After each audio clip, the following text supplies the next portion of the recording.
Hello everyone, and welcome to a very special video, as today I want to celebrate hitting 1000 subscribers with all of you, with a little trip down memory lane. As you could clearly see from the footage over to my side here, I've pulled out a very, and I mean very old Game Boy Advance SP, and a cartridge of Fire Red that I've had since I was a child. As today I want to show you an old save that I have, that's been with me for well over 10 years. Has roughly 260 hours clocked in onto it. As you can see, the player's name is C72. I will go into that later. But here is my trainer card. It is only a 3-star trainer card, so that is something that I'm missing. I'm missing the minigame star. And I'll be honest, that's something that I've just never really sought to doing. But here are all the battles and trades that I've done. Because I had the other stars, that does mean I've also completed the Pokédex, but that's also a story I want to save until a bit later on. As first, we're gonna head on over to Lorelei's house, because there's a little factoid in there that I want to research for this video. So, I learned this roughly a year ago, and that's that Lorelei will add more Pokédolls to her house the more times you beat the league. And while I can't remember the exact number, I know you need to do it at least, I believe, 200 to get the maximum amount. I'm going to have one of the puppets run across here with the rough estimate of how many times I've beaten the league, depending on the amount of dolls that are currently in there. But yeah, so you might be wondering, so why do you have a save that has over 200 hours clocked in that you've had since you were a child? Well, again, there's going to be a long section where I'm going to start going into stories. As first, we're going to head over to the Indigo Plateau, as I want to do a run through the Elite Four with my main boy, the real reason why the save is still here so long later from when it started. But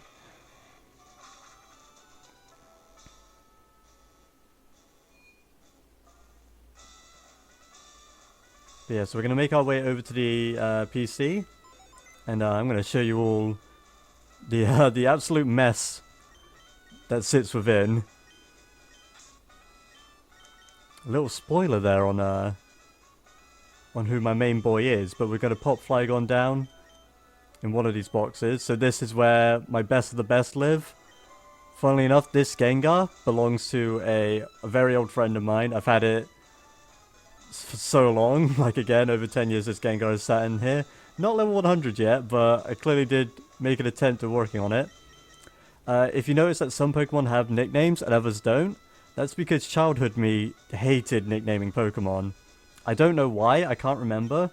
I think it was just the mentality of like, well, this is my Vaporeon, I'm not going to give it a name. I know that it's my Vaporeon. However, later on in my teen years, I would start nicknaming Pokemon, so there's an indicator on roughly which mons have been around for longer than others. As you'll see with my quote-unquote starter, and I'm putting that in quotes, as you'll see in a bit, that despite having them for so long and growing quite attached to them, to be honest, they still have not been giving a nickname, because while I thought about doing it, it just didn't seem right. But again, story time later. So I did also make all the boxes uniform. My original plan at some point was to catch one of every Pokemon and put them in the boxes. But then I realized that would be a big pain and just sort of started throwing them all over the place. So yeah, these boxes are very messy, but I mean, you can see the Legendary Beast trio that are from Pokemon Coliseum. I've got Quimby and Crompy? Crompy, I believe that one was called. Those were also from Coliseum. Ah, yes. So, childhood me did nickname some Pokemon, and some other things as well, because this was also at an age where I had just learned what swear words were and thought that they were hilarious. And as you saw by Moltres, it was incorrectly spelled after a bit of a bad word. So this is my starter, as you can see, met in Pallet Town at level 5. A level 34 Venusaur. Now you might be wondering, shouldn't your starter be level 100 like the other Pokemon you had? Well, as I mentioned earlier, my starter is a quote-unquote my starter these are also the Pokemon that I want to train up to higher levels, or I had wanted to train up to higher levels. And then I've got some duplicates as well of just Pokemon I like. Mons with the Spirit as their owner, that's the name of my Colosseum character. But no, I'm going to show you all. I believe I'm about to anyway. This is post-recorded, I don't know if I've mentioned that. There he is. So this, everyone, is my starter. A modest Golem met in Mount Moon at level 7. Now you might be wondering, what? How is a Golem that you met at Mount Moon your starter? Well, it's time to begin the story time. So, back when, God, I was roughly 10, 11, somewhere around that range. First things first, this monitor coming down, as we're going to be going through the league with this Golem, this will just provide cleaner visuals using a ROM hack. So, you know, you don't have to squint as the battle's too hard here. The battles won't be the exact same. They will come on and off sync at points, just because the battles just can't be the exact same, I'm afraid, due to like crits and misses. But I've tried to keep them somewhat in sync. But yeah, so I had challenged my friends at one point, as I mentioned a moment ago, to a race to beat the Elite Four.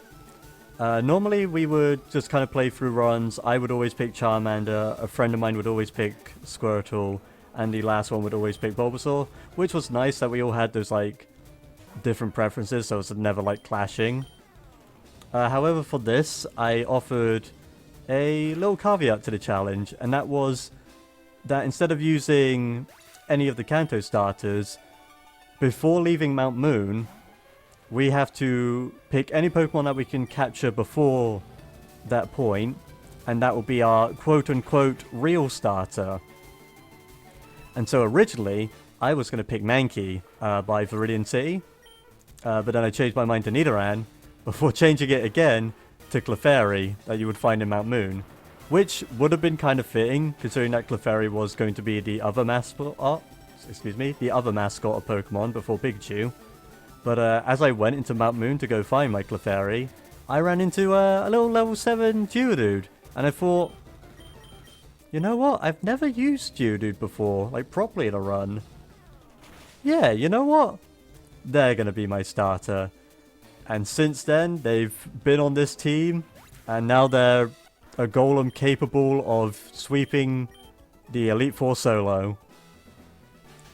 Just to go over my Golem's moveset, because it's modest nature, I am using Flamethrower primarily, which kind of worked out. It is holding a Charcoal, because I believe there are 2 Mons in the Elite Four and the Rival. I believe it's the Rival's Executor and Lorelei's Jinx that can sometimes just survive without the Charcoal to boost Flamethrower's power. I have tried running this with a Hardstone from the Sudowoodo in Colosseum and a Sylph Scarf, just to see if Double Edge or Rock Slide could do enough damage to take out certain Mons, but it's not as consistent as apparently Charcoal on a Golem running Flamethrower is, so that's what my Golem runs. But yeah, if you're wondering what my friends ended up picking, the one that usually takes Squirtles, well, he was originally going to go with the Magikarp that you would get in the Pokemon Center outside of Mount Moon, because he's a big fan of water types. However, he realized how much of a pain that would be, and so he opted to, well, he came by us and he just said, hey, I would have more fun if I just did it with Squirtle again. You both already have a head start, so I'll just restart over and pick them if that's alright. And yeah, we were all fine with it. It was just fun and games at the end of the day. So he would pick Squirtle, and my other friend would pick Caterpie. Because, again, similar mindset to mine. Kind of how everyone kind of always uses Butterfree for like early game, but drops it around Gym 3. He wanted to see how far a Butterfree could take him. And when you're thinking about my friend's Inevitable Blastoise and the Butterfree, which one gave me those 2 losses that you saw on my trainer card? Those were actually from the Butterfree. because either Rock Slide, I remember Rock Slide for one of those losses missed, and then it one-shot me with Giga Drain. And then the other loss was because he decided to put a Quick Claw on the Butterfree because my Golem was faster. And it was like the one time that Quick Claw actually procced. As far as what our teams fully were, I can't remember fully. I know I had Golem, I had a Vileplume, which I then would send off to later gens, as well as a Jolteon, who I would then later use in competitive matches in Gen 5. I would name them Bolts once before transferring them over, and as you saw, I had another Bolts in my PC. That was because I was like, oh, I want to have a Bolts back. And so that was something that I did within recent years. I remember my friend that picked the Blastoise, he had an Alakazam on his team, and I can remember this so clearly. So my Golem was a Graveler until level 82, and that was because I just didn't want to trade him before then. However, my friend wanted his like level 20 Kadabra to evolve, so he offered the trade. He gets his Alakazam, I would end up getting my Golem. However, as soon as I sent him the Golem, or the Graveler at the time, he just smiled at me and he went, yeah, you just traded me a level 82 Golem for a level 20 Alakazam. And then he just smiled at me. I remember this was back in school as well during lunchtime, and I just like remember my face just dropping and being like, no, you can't do this to me. He did obviously trade it back, as you can clearly see, but it's kind of funny to be like, man, friendship nearly ended over Pokemon Fire Red. So he would have his Alakazam, his Blastoise, and a Tyranitar. And I remember that Tyranitar because it would do more work for me than it ever did for him, because it would always set up sandstorms. And the amount of times, because my Golem's not affected by sandstorms, so the amount of times his Pokemon would faint due to the fans, like, it would legit be like, I bring his Pokemon down to red health, he would bring my Golem down to like half, maybe a little lower, and then that sandstorm would just kick in and knock out his final Pokemon. I remember that happening a few times. So as you're going to quickly see in these two games, I think in the ROM I'm still running Charcoal. In the GBA I'm switching over to a Hardstone, just to kind of show that it really doesn't make much of a difference.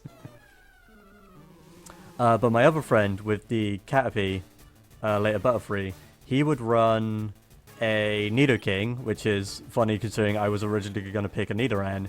And I remember his Marchamp, because that was like a big... If his Butterfree didn't last that long, then he tried to use his Marchamp to get rid of my Golem. And if we exclude Gengar, I think it's kind of also charming that one of us had one of the tradable evolutions on our teams, with me having Golem, one of them having an Alakazam, and the final one having a Marchamp. But yeah, I think one of us had a Pidgeot, but I can't remember who.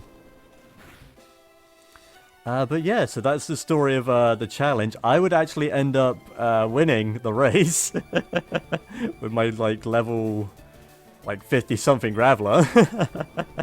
And then after that, it was then kind of the question of, well, do I want to start over? I had like the itch to go back to having a Charmander again, but I think just because the fact that I was running this challenge and later trying to get more mons on the Pokedex and having these like battles with my friends and just seeing that this Golem, it could take names, that I grew attached to it, and I was like, no, you know what? I like this boy. He's gonna stick around for a long time, which he certainly has. Like, oh my god. So the trainer name of C72, that is just because when I started this challenge, like I said, I originally planned to just try to win, and then I was going to delete the save, so I just figured, well, this character's not going to be around long, so I'm just going to hit random buttons, and apparently I just went for C72, so not anything too exciting there, I'm afraid, but who knows, maybe I can use that to, like, if I ever, like, I don't know, write something, I can name a character Cease, and that just be like a nice little reference for myself. So... so I have some notes written down for stuff that I want to discuss. Oh, so this monitor is now going to start going away, as you're going to see. And that's because, as this ROM is using a save file that I used over at Twitch, it actually has a different starter. So the teams wouldn't be the exact same. So, and I know it's not great, so I do apologize, but you're going to have to use this one for the rival fight. I'll try and explain a couple of things in that battle, but we're still in story time mode, so again, apologies. I hope it's not too bad. But yeah, it is crazy when I think about how long I've actually... that this, like, cartridge has been with me for, like... It standed the test of time, is what I'm basically trying to say, because the Gen 3 cartridges, they have a bit of an issue where as soon as the battery dies in them, it's near impossible...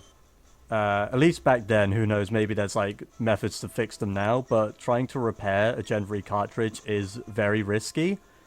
And I'm very fortunate to have a cartridge that has just lived as long as it has. It's, again, it's insane. So some of the reasons why it has lasted so long. Also, you might have noticed the rival's name. If not, you can pick it up now. Yep, again, another instance of childhood me being like, haha, funny bad words. I do want to quickly go over something here quick with the Heracross. So I'm going to use Earthquake into Flamethrower, and that's because Flamethrower, even with Charcoal, just always leaves it on like 10% health. And so that's why I'm wondering, and if anyone here would be able to provide any good insight, I'd greatly appreciate it. I'm thinking of maybe replacing Double Edge with Fire Blast, because I only use Double Edge 3 times throughout the run of the league. I use it on the first Dugong we battled with Lorelei, and then twice on Lance's second Dragonite. However, there are a few mons that probably would benefit more from me running Fire Blast, like Agatha's Mischievous and the second Gengar. Because normally they would be able to be taken out with a Rock Slide, but due to some Pokemon in the league having Intimidate, even with a Hardstone, they just can't be one-shot, so it's just better to really two-shot them with Flamethrower. Because I need as many Rock Slides as possible. If I miss more than twice throughout the entire, like, run, then it's game over. I'd need at least one to deal with the rival's Gyarados. If I don't have it, then I just lose. Like, it's just kind of down to that. But yeah, so if anyone's got like any idea on how I can improve my boy to really make him a menace to the league, let me know below. I would generally be quite happy to hear, because, like I say, I always come back every once in a while to revisit this boy and run through the league, which is one of the main reasons why the save has stayed so long. So after we had finished the challenge, Diamond and Pearl would shortly come out after. And so I wanted to essentially... get high-level Pokemon traded up to the Gen 4 games. And I was like, well, I have this save of this really high-level Golem now. What if I just use them to, like, run through the Elite Four again and again and again, and just EXP share the Pokemon that I want to send over?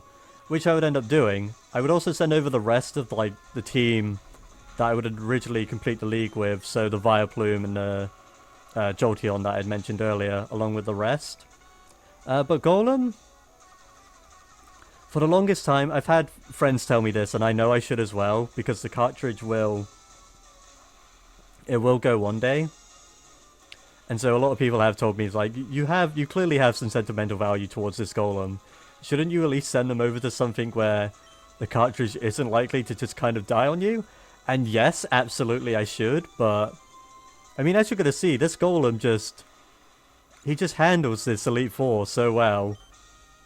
That it's just like, see, he's just got the victory. Why would I want to send him off to a region that isn't, like, the one that he's become a champion of, you know?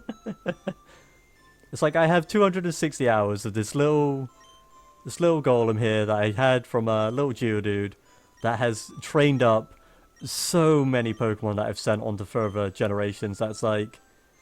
I don't want to take him out of Fire Red. This is his home, and this is where he's going to stay. I'll be sad on the day when he does end up going, but... yeah, I mean, that's just something to face when that day comes. For now, he stays here. Because as we see...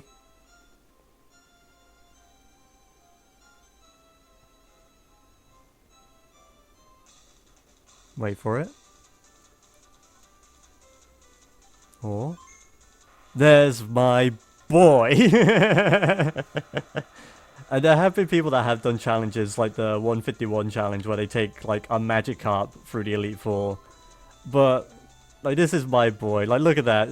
261 hours and 1 minute. Like, this is a golem that I've had for so long in Fire Red that taking him out of it, it just doesn't seem right. But yeah, now we're going to enjoy the credits as I just finish off going down a few of the notes that I have here. I do always find it crazy when looking at kind of the generation and such, because as people may or may not know, my favorite generation is Generation 3, but that is as like a collective. That's just not the Hoenn games. That includes Fire Red, Leaf Green, and the GameCube games. As the GameCube games are my favorite games just throughout, like the entire franchise. Emerald is probably my favorite mainline game, but Fire Red and Leaf Green, I just have such an attachment to, because of the amount of time I've just come back to them again and again and again. It's just, yeah, like the whole generation of Gen 3 just sticks with me. So, you're definitely gonna notice on a lot of videos that I tend to favor this generation, and I hope this has explained kind of my reason for it. You can blame this cheeky little golem that I've had with me for so long. Speaking of which, one thing that I want to do at some point, I want to get some art done where it's like my Vtuber jester like rolling on top of the golem like a big ball. I think that would be very cool to have. But speaking of my Vtuber and this kind of whole channel, the reason why I've done this video as my 1000 subscriber special is because this is my third attempt now at YouTubing, and each time that I've done this, I've always kind of tried to do gaming challenges. My first Let's Play I ever had was a Pokemon Let's Play. Then the second time I tried YouTubing, I did a Pokemon Y randomizer. And now this time, as I clearly have advertised quite a lot, I'm trying to do my Nuzlocke and Pokemon... My Hardcore Minecraft and Pokemon Nuzlocke at the same time over on my Twitch channel. And I was recently thinking, I wonder what my first ever gaming challenge would have been. And if you remember the story from earlier, it would have actually been this. Me challenging my friends to a little fun race, but deciding to switch things up by using something else and calling that our starter instead of relying on the original trio. And so I just thought, you know what? Me from a couple of years ago would have never dreamed hitting 1000 subscribers. The kid that I was back when I originally started this channel would have never have thought that this day would come. So I just thought, you know what? Why don't I, to celebrate hitting this really great milestone, why don't I show off where I believe all of this began? And that is with a copy of Pokémon Fire Red that is quite frankly older than I imagine most people watching this video, that I have clearly spent way too much time on, and I still technically haven't completed. I completed the Pokédex during the year of the 20 when I wasn't working for particular reasons, as I'm sure some people can relate with. That was just the time where I was like, hey, I have Pokemon XD and Colosseum, but I just never had a link cable.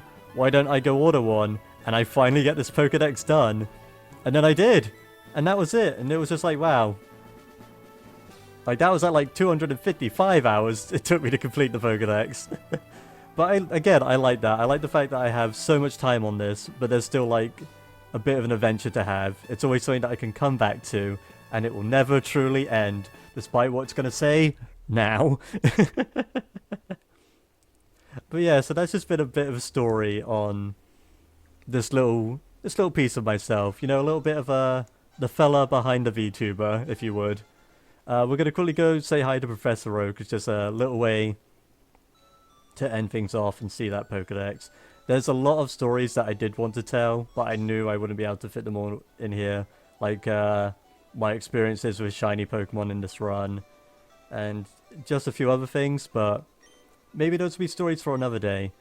One thing I do want to quickly talk about before we end off here is kind of what I want to... kind of what my goals are moving forwards. I want to ideally get partnered on YouTube, which I am insanely close to. Also there, right there. Yeah. Oh wait, that was the regular Pokedex. Huh? Yeah, we did it. But yeah, I'm so close to being partnered that I'm not gonna kind of badger people about things. I just need a few more watch hours, which hopefully I can just get naturally. However, I do want to try and get affiliated on Twitch as well, which I am incredibly close to. So if you would like some more content... Hold on, let's just give my boy one last little goodbye. There he is, my boy Golem. One of my favorite Pokemon. And that is just because of the save file. But wait, what's that? A wild link appears? But yeah, so I would greatly appreciate it if people could head over to the Twitch. I'm getting closer to be able to be affiliated there as well. So just hitting both would be just an absolute, just crazy thing to happen for this year. Because I started it off just going, you know what, if I could at least hit one of them, that would be enough for me. I'd be so happy. The fact that I'm pretty close to both is crazy, and I am just so thankful for everyone for watching the videos, for subscribing, for leaving me your feedback, and I just hope to bring more and more content that you enjoy down the line. So thank you everyone again, and I hope that this has been just a nice little insight into a bit of the fella behind the VTuber. But until next time everyone, I hope you enjoyed this little slice of my life, and until next time, I hope you enjoyed the show.